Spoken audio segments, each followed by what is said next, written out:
we have a guest coming into us, not via Zoom, but from our own video chat software. It's Blythe Brumleve. She's the founder of Brumleve Brands LLC. Blythe, thank you so much for taking a little time out of your day to join us. Thank you for having me. Ooh, and I like the plug for Spacewaves there with your nice NASA jersey. Yes. Yeah.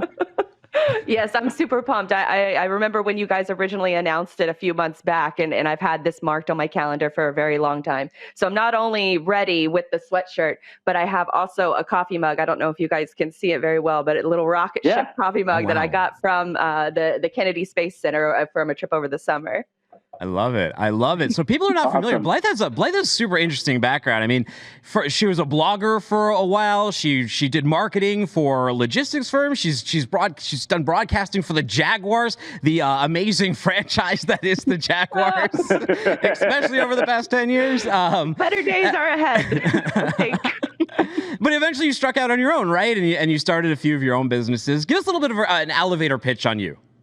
Sure. So I started about 10 years ago as an executive assistant at a 3PL here in Jacksonville, Florida. I had a little bit of a side hustle working as a sports and entertainment blogger. And back then, this social media and content marketing was very new.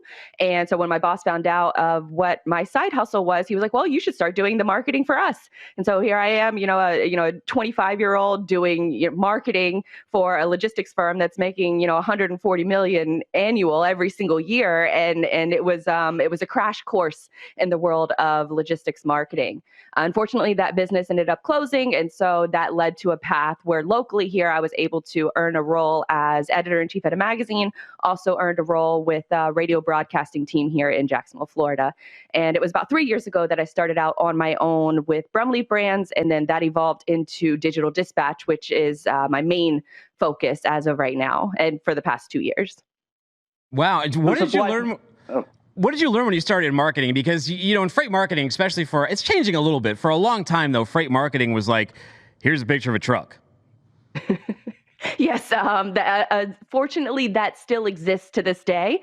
What I have seen the transition, though, is using, the standard stock photos of pictures of a truck, and that's evolved more into companies starting to allow their employees a little bit more freedom, especially in the social media space, where they can freely talk about what they do and how they do it and how they solve problems for their customers, and then they tie it back into, say, the company LinkedIn page. So it is changing. It is, I think COVID sort of put it on a fast track, but it is changing for the better.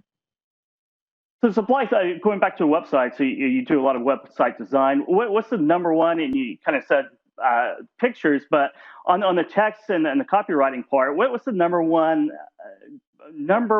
mistake that you find in trucking and logistics on the website, and how it's laid out and how the copy is? Yeah, go ahead. As far as the copy is concerned, it's kind of one or the other. It's either really long-winded and way too much text, or it's a site that's built on like a Weebly or a Wix site, and it doesn't look as polished. I just saw a website yesterday that was just one page long, and it had some PDF links, and that was it. And this is a big-time company with more than 300 trucks, and it was one of those moments where it's like, whew, I imagine that's worked for you for a little while, but it won't necessarily work for you in the future if you're looking for, future recruiting efforts. A really nice, polished-looking website really helps and goes a long way, especially when it comes to driver recruiting, because they want to know what kind of business they're working for, and employee recruiting. You guys mentioned earlier on the show how everybody is working, from home, and your website is a great opportunity to show off and connect with other employees using your website as that home base. You had a video. You had a video up on LinkedIn, Blythe, that really sung to me and kind of goes with what you're saying here. But you were talking about playbooking, not by looking at the competition in freight, especially when it comes to marketing, because a lot of marketing in freight isn't great. You'll end up just posting a picture of a truck with some long-winded copy or some obscure copy that doesn't make any sense. You see that quite a bit in freight tech too. Just a copy that's like, that doesn't mean anything if you know anything about freight. But you said look to outside media, and I have to agree with that. I mean, that's what I do when my approach to producing shows. But what do you think the marketers in freight and salespeople in freight can learn from that? Dive a little deeper. I think with respect to the freight market, I think people play it safe a little too often. And what they ignore are the outside forces, because what a lot of the great marketing that you see eventually makes its way over to B2B marketing, but it starts with the B2C aspect first. And I think as marketers, even in the logistics space, you need to be thinking in a B2C way first. And so look at some of these brands that are out there that are doing it really well. I use the example of Nike, how they don't necessarily sell their products, they sell the story of the person wearing their products. And I think that that's an important lesson that a lot of freight tech companies can use. They can use the stories of the problems that their software solves for their customers. And people are going to relate to that a lot more than just a list of features. And I think that that's a real missed opportunity, is that a lot of companies are playing it safe, where they could be looking more towards, the sports and entertainment aspect. I think you guys do a great job of incorporating sports and also incorporating, things like Star Wars into your messaging and into your show format. Don't be afraid to think outside of the box and think of those water cooler conversations and move them into your marketing. And you've borrowed a lot from the B2C on your newest venture, the Freight School Playbook, doing a launch, doing that week-long launch, kind of doing a beta and testing and getting that off the ground. What are some of the lessons? You did a podcast recently on the lessons learned, but share with the audience some of those lessons you learned launching Freight School Playbook. There were a few lessons that I learned, because for me as a marketer, I believe it's very important to practice what you preach. I naturally can't do everything that I preach to my clients, but I feel like it's very important for me to be out there creating content and creating products, because if I don't know what works, I can't preach to them of what they should be doing. And so Freight School Playbook is my first foray into a digital marketing course environment. And there were a lot of lessons learned. I think one of my biggest ones was waiting too long to launch. I wanted everything to be perfect, but you don't learn until you launch. And so I wish I would have launched a little bit sooner. And I think that there was I think that I should have launched with what I like to call a sexier title. I launched with a couple courses that, if you kind of look at them, it's kind of like a yawn fest, how to audit your website and how to create a content marketing plan. Some of those courses I believe are very important, especially starting from the ground up. It's very important to know how to audit your brand in order to know where to go in the future, because you want to know what's already working for you and what's not working. And that's essential whenever you're moving into adding more products and more services to your business. And I think another thing that I learned is to just do it. And also, as far as the advertising is concerned, don't think that advertising is going to solve every problem that you have. I was a little naive in that regard, thinking that I have my buyer personas worked out. I know who I'm selling to. I can just, throw some money at an advertisement and it will just sell like hotcakes. And that's not the case. Advertising is a science. It's something that I have since started taking additional training on and learning the nuances between the creative and the first sentence that you use are all vastly important. And where you do your testing matters.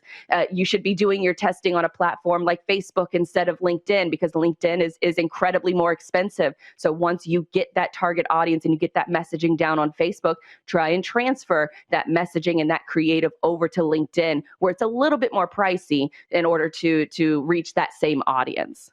No, you bring up a great point there too, especially on Facebook and with Google ads, right? I mean, these are incredibly dense advertising platforms and you can get a lot out of them, but you can if you come in very naive, right? If it's your first time using it, you'll end up spending a lot of money. I would highly recommend considering an agency or someone who knows what they're doing, because you might be shocked, especially on Google, if you don't put a spending limit, you will be shocked at the amount of useless click-throughs you got and the complete lack of sales you got, especially in logistics. It's tough to model a logistics, the selling of logistics and the placement of logistics ads, just because of the key terms that are used. They don't always work that well, that targeting. So I would highly recommend using someone specialized. Yes, and I attempted to do that as well, but I should have been more direct with my expectations. That was also a lesson that I've learned, because I'm a big fan of using specialized freelancers, specialized creatives, and but it's on me, and especially for any other business out there that's considering outsourcing some of your marketing, it is on you to be direct of what the goal is that you want to eventually come from those advertisements. But it's an important learning lesson that it isn't a magic wand that's going to solve all of your problems. You need to really think of advertising as education at scale first, because most of the time people are just looking for information. And when you can be the person to provide that information, you are opening that door, that trust level with them. And so that eventually when they are ready to buy, they will be coming to you, and you don't necessarily have to do as much outbound as you would be fielding inbound. I think all three of us can relate to the expensive education of Google Ads. Because I have spent a lot of money on Google Ads, and I realized that I didn't have the money to really do good A/B testing, and that I needed help with it, and I kind of just let it go because I could never get it right. But that brings up another good point that you just made on inbound leads, or you in a podcast you did as well, on inbound leads versus, was it demand leads? Yeah, So you get with content marketing? It's essentially the way I like to preach my marketing is that you want to win on every level before someone gets to Google. So pushing out that education at scale of what I was referring to earlier is really educating your buyer, because they don't necessarily know that they have a problem yet, or they don't necessarily know that they're doing things incorrectly. I look to ebooks a lot, because I actually did a show on this recently where I posted a clip, and I think some marketers may have taken it the wrong way, because that's where that's your bread and butter as a marketer, is getting those leads through the door, and then you pass them off to sales. But if you look at the data and you look at how well those ebooks eventually convert into customers, the numbers just aren't there. It's something like less than 1% of ebook download people eventually turn into a buying client. So it's one of those things that we have to, as marketers, it's our job to dive into that data and to work with sales in order to find out what's really converting, what's really pushing people to request a quote, to book a demo. These types of options, you have to really work together closely with your marketing and sales departments. And I think especially for 2021, we really need to start looking at having brand ambassadors for every single department within the company that can speak on behalf of those challenges and the problems that they solve for customers, from accounting to customer service to the brokers on the phone all day with drivers. Speaking to those problems and having those brand ambassadors will really give everyone an opportunity to be a marketer and to be that person that has the megaphone for your company, because the tools are out there for everyone to use. And it's a beautiful thing that we can use tools like LinkedIn and Twitter and all of these other platforms and live video and podcasting. It's just a matter of training those employees to really hone in on that messaging. And the only way you get better and hone in on that messaging is by trial. Yeah, when you mention that too, I mean, how do you convince the marketer that has a very basic understanding of lead magnets, for example? And like, well, lead magnet, you make an ebook, you put in your email address, bang, there you go, a lead, you go and chase them down. How do you convince them that that isn't the best way to go about it? You really have to tell them to look at the data. I mean, what is the data telling you? And you also should look at your own behavior whenever you're downloading an ebook. How many times have we all downloaded an ebook and then never went back and actually read it? So what happens in that process is that marketing thinks that they have a great lead and they pass it off to sales when that person is only looking for information, and that's why they downloaded it. So when the sales lead reaches out to them sometimes 30 minutes after they filled out the damn form, it's one of those things where the buyer isn't ready to buy yet. They just want information. They want education. So I think there are pathways to make the ebook successful, but I don't think you need to put it behind a paywall or gatekeep it in order to make that transaction successful. There is a method of getting your messaging out there and solving your problems, and then creating that trust factors that when the person is ready to buy, and it might not be next week, it might not be 6 months from from now, but a year from now, they're going to remember the helpful content that you've been consistently creating outside of one simple ebook. So you really have to look at your data and be honest with yourself, because it's your job to find out what the numbers are telling you and what's working and what's not working. Yeah, you're talking about consistency, and that's something that we appreciate all the time too, is you have to be consistent. And I think a lot of marketers, and whether that's from the finance department or what have you, are really tied to ROI. So that's where the ebooks come in, right? You have to take that lead and convert it to get your ROI on the ebook, but it goes a little bit deeper and further than that, where you have to have consistent content across all kinds of media channels to really be able to convert those sales. And a lot of times it's hard to measure, and you can't measure it from any one source. It's a combination, right? It really is a combination, and you have to have a full understanding of what your company is trying to achieve. So for me, as a marketer, I don't measure anything until I get somebody that requests a quote. They request a quote from me or book an assessment with me. Then on those calls, I'm asking them, how did you hear about me? What made you reach out to me today? Those are the questions that they answer. And if you ask those questions, and if you get your sales team involved in asking those questions initially, then they're more likely to say, oh, I saw this great LinkedIn post that you did the other day, or I saw this video that you posted on YouTube. It really resonated with me. And then that's how you can really track the ROI of what you're creating. Whenever you're creating content, you don't necessarily need to plan, well, I'm going to create this podcast and I expect to get 10 leads from this within a month, or else it's a complete failure. That's not how content works. Content, you have to create it on a consistent basis. It has to be useful for your audience, and it also has to be entertaining and educational. The barrier of entry to command that kind of attention is so low right now, because we have so many tools at our disposal in order to capture that attention. And once you've captured that attention enough to where they're going to book a demo, they're going to request a quote, then that's when you can start measuring your efforts and seeing what's working well and what's not. Because once you establish, a long-term content plan, say you're publishing a new podcast every single week for 6 months, then you're starting to flip the script a little bit, where you're doing less cold calling, you're doing less cold outreach, and the people are starting to come to you for answers. And that's really the ethos of demand marketing. And that's what's worked for me for my entire career across multiple industries. And it's what works, and it's what consistently I'm seeing working for people within this industry, especially the ones that have jumped on LinkedIn quick, that have jumped on the video aspect and podcasting and creating content. Those people are winning now, and they're going to continue to win in 2021.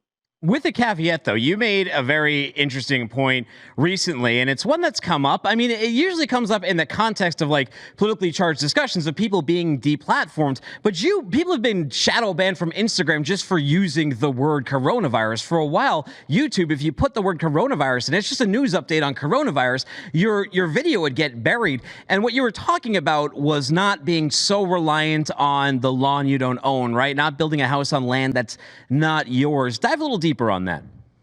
Sure. So to my earlier point, when I was talking about, creating a home base and using your website as a home base, you can use all of these social media platforms as your distribution channels, but they all should have some kind of a funnel back to your website. And you should have goals set up on your website. It's pretty easy to do as far as Google is concerned. I know some other marketing platforms that are out there. Rebe Analytics is another one that I use in order to set up goals on your website. Where did those users come from? Did they follow you on social media? Did they fill out an email subscribe? Did they check out a certain blog article that you spend a lot of time on? Those are the ways that you can measure that social media traffic coming to your website. And while I don't think it's a good idea for brands to be everywhere just for the sake of being everywhere, I do think that you should be creating backup content and backing up that content that you're putting up on Instagram, you're putting up on Twitter, YouTube, all of these different channels. You can be banned like that. And if you are banned, you have no recourse. And so there are tools out there that you can integrate into your website that creates an automatic copy of every Instagram photo that you post. It can post right to your website, right in it almost looks like a blog article, but it's just your caption and the photo. And you can do the same thing with Twitter. I mean, a lot lot of the tweets that we create are almost mini blogs in and of itself. So if you're creating a tweet thread, then take that text. It's a little time consuming, but you can take that text and turn it into a blog article and put as seen on Twitter. If you like the content that you're seeing here, follow me on Twitter. And so then that way you're sharing those spaces. But if anything happens where you are to lose your account, Supply Chain Queen, she recently lost her account a couple months ago. She had one of the largest supply chain accounts on Instagram, and it was shut down, no rhyme or reason, and she only recently got it back. And there are a lot of stories of people who have accounts like that and they don't get them back. So it's important to set that up, to set up that backup, not only of your website, but of your social media content as well, just as an insurance policy. Yeah, there's a perfect description of the risks of social media, because you don't own that space. You don't own those followers. You do own the website. Another thing that you do own that keeps chugging along, generating sales year after year, is your email list. Mm-hmm. What are your thoughts on developing and growing an email list? I'm a big fan of email, but I think that it has to make sense for your audience. I'm sure a lot of people over the weekend for Black Friday and Cyber Monday, you were probably inundated with a bunch of emails. I got 6 emails from one brand on Cyber Monday, and it was enough to make me unsubscribe. So I think that if you are going to be in the habit of sending out emails, they need to be well worth your audience's time. You need to respect their time, respect their inbox, because it is already flooded. COVID has expanded that as well, and it's disrupted that, where we're inundated with emails. So if someone's going to take the time to open up your email, do something that you want them to do, you want to make sure it's worth that effort. Morning Brew, you guys have talked with them plenty of times. They have a great example of a newsletter that you are going to read probably 75% of the time. What the Truck has a great new newsletter that's out that works great as well in a similar format. And so these are the newsletters for the people who are not necessarily staying glued to social media, but they still don't want to miss that. So you're creating that catch up on the FOMO that you might have missed. So I think that if you're intentional with your emails, and that if you are providing that value every single time, then users will get used to looking at that email and be excited about opening up that email. And like Kevin, you said, this is email and your website are the only things that you're ever going to own digitally. So use those to your advantage. Constantly be building your email list. Use your social media to point people to your email list or your website, to those properties that you own, because you can take those with you anywhere. You can't necessarily take your social media accounts everywhere. You know what's funny? So on Thanksgiving, my father-in-law was mentioning some show he watched on network TV. And aside from Big Sky, I don't really know any shows on network TV. A lot of people just don't watch network TV. It's not the water cooler talk it used to be. But if you're on Twitter, if you're on the internet, like, memes are the water cooler talk now, right? That those FOMO things the Morning Brew, the What the Truck newsletter might cover, are that water cooler talk. Those are things that have wider cultural awareness than any sort of singular show, especially on network TV these days, unless there's something super viral, and tapping into that conversation is very strong. We started the show talking about, 2021, how it's going to look a lot like 2020 in a remote world. What advice would you have for sales reps who still haven't gotten completely comfortable jumping in with digital marketing, digital selling, and appearing on Zoom calls and the like?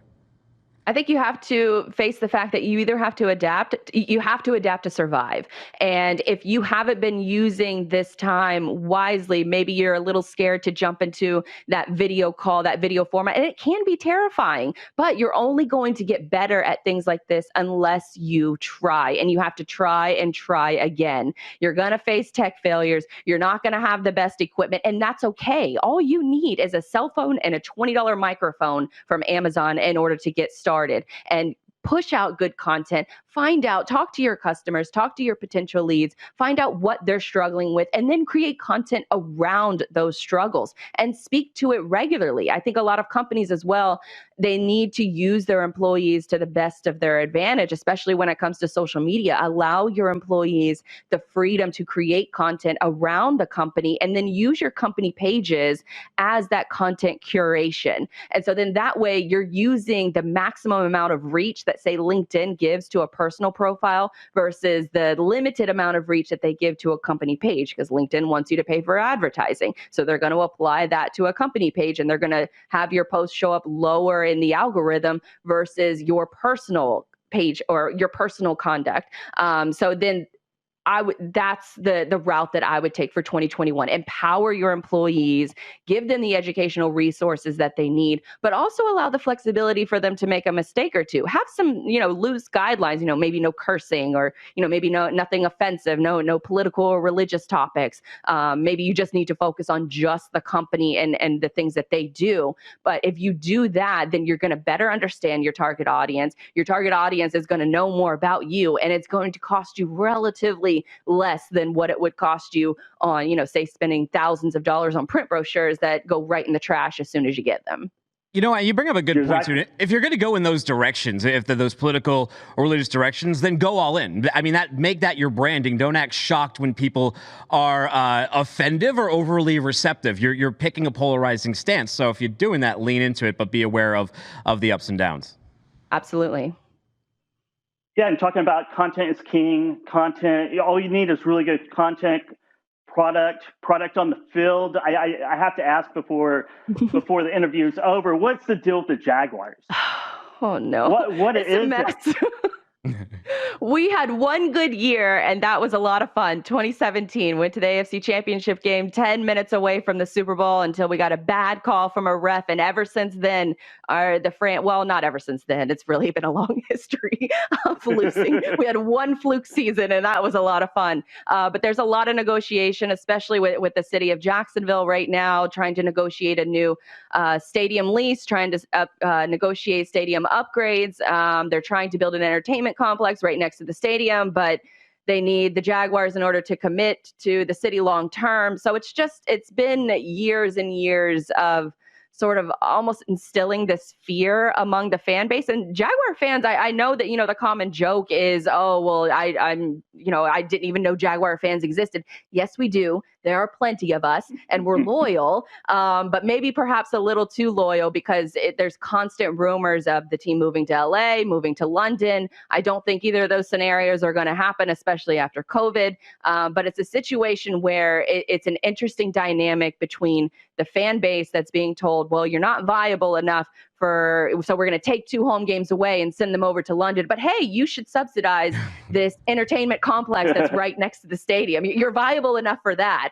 And it's also an entertainment complex that's closely tied to the success or failure of the Jaguars. If the Jaguars aren't in town, that entertainment complex doesn't make a lot of sense. So for me, I'm very, sort of vocal and passionate about this, especially if you follow me on Twitter. I want the team to stay here. I want them to do well. But it has to, I don't want my fanhood held hostage anymore.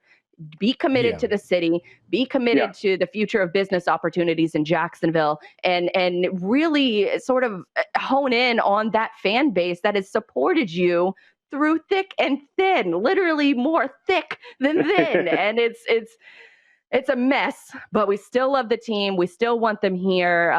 Slightly obsessed with, watching every game, even though they're going to lose. But it's also a beautiful thing as far as like sports is concerned, because at the end of every year, there's that little glimmer of hope that, we're going to get better. Mm-hmm. We have the draft coming up. We're going to maybe get a quarterback. We better get a quarterback. But I think it's a good analogy towards business and in life that, you can really have a down year or a down few years, but there's always that little glimmer of hope, and holding on to that, I think is really important from just a philosophical standpoint. Well, I don't even want to parallel what business, like real business, would be the Jaguars, because I don't want to offend anybody over here.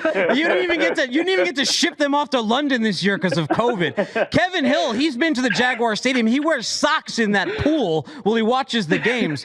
We started the show asking Blythe, so settle the debate. Do you put on your socks before you put on your pants, or do you put on your socks after you put your pants on? I would say you put them on before, because the type of pants that I wear, they have the bunched up bottom. They're like the joggers. So I like my socks to stay up when the pants go on. So that's my reasoning. Okay. Right, all right. Very scientific. Blythe, where do we send people to learn more about you and to connect?